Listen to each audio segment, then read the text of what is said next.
I mean, I think the thing that I have the greatest pride in having done was the Baltimore 68 project, because it was so flawless and so beautiful and so inclusive, which doesn't mean that we didn't get criticized for not being even more inclusive, but we worked pretty hard at it.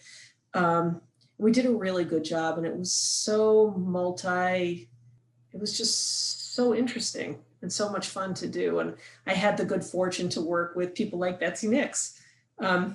I don't know if you've interviewed Betsy or not. Well, you haven't, because I know I'm your first interview, but you guys really ought to consider reaching out to Betsy on this, because it was Betsy Nix, Tom Holowak, and I who really did a lot of the work on the Baltimore 68 project. And we brought different strengths to the table. And I think it was my most meaningful work in Baltimore because it was so collegial and so collaborative. And it wasn't like, somebody doing that work was going to hurt somebody else doing that work. It was like the pie just kept getting bigger.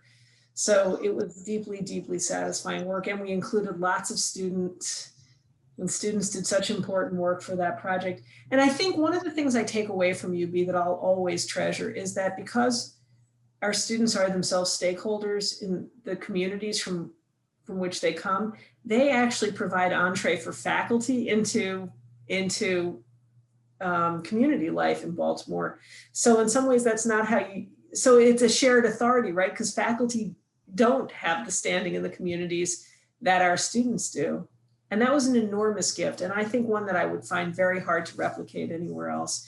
There are things I really like about the University of South Carolina, but it doesn't do that. It's not that kind of place.